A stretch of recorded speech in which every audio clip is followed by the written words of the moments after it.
G'day guys, this is Tia and welcome back to another Fallout 76 video. This is yet another guide on the Scorchbeast Queen. I feel like that is kind of what I'm known for at this point.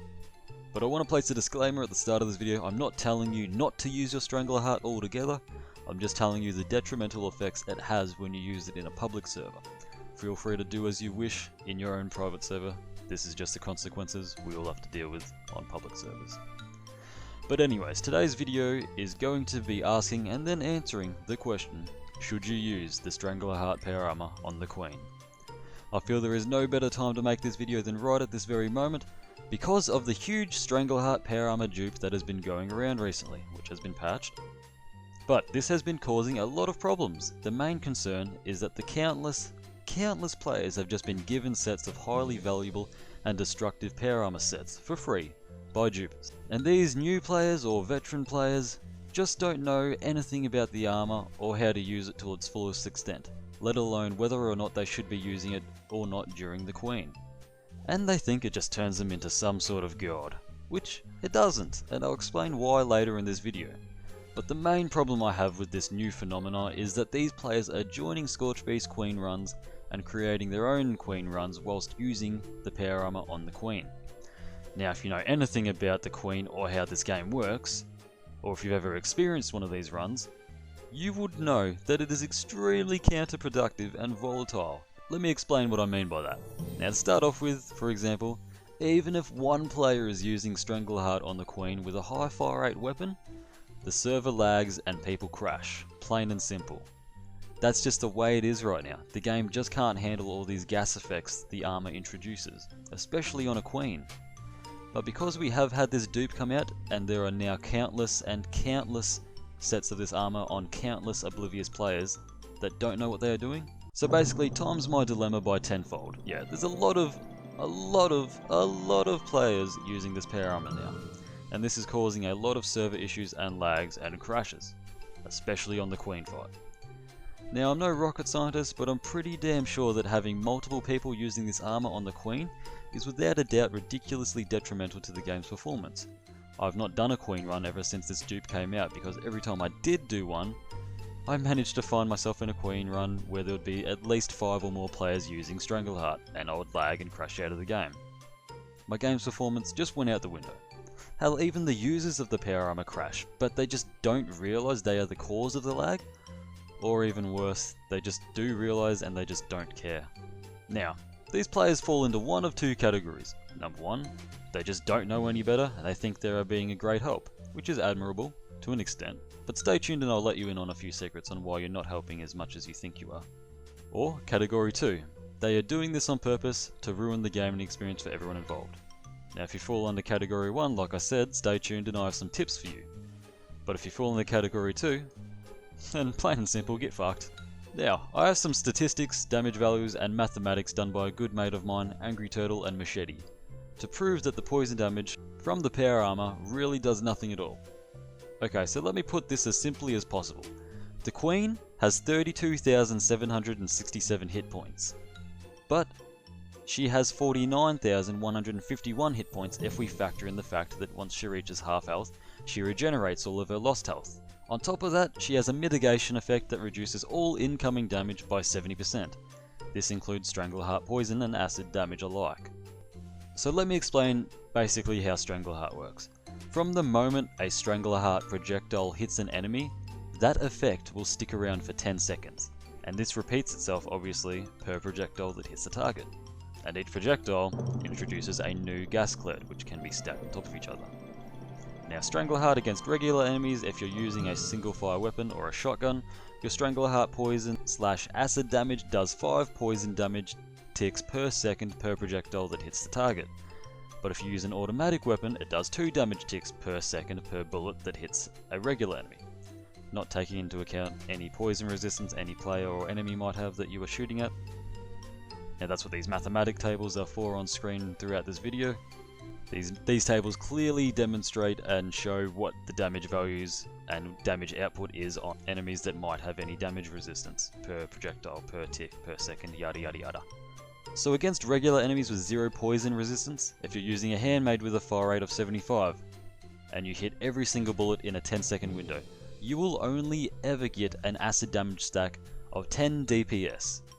And using the same math, you can achieve a stack of 728 DPS with a Gatling Plasma Beam Splitter, assuming of course all projectiles hit and there is no reloading involved in that 10-second window. So against regular enemies that aren't resistant to poison damage, this is a good baseline and is solid damage. But the Queen is a very, very different case altogether. So, when fighting Queen, we just basically take all of these damage values and reduce it by 70%, basically. To put it simply, your single shot weapons and shotguns poison damage turn from 5 DPS to 1.5 DPS, and your automatic weapons such as Gatling Plasmas and auto handmaids yada yada yada get lowered from 2 DPS to 0.6 DPS. Meaning, for example, during a 10-second period time with a handmaid, you will only ever achieve 45 DPS with acid damage on the Queen. And with a Gatling Plasma Beam Splitter, if you don't miss a single shot, you will only ever achieve 220 DPS with acid damage.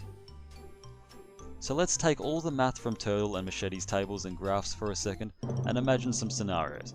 At peak performance, assuming you don't miss a single shot, she is landed, so you don't get any damage drop off.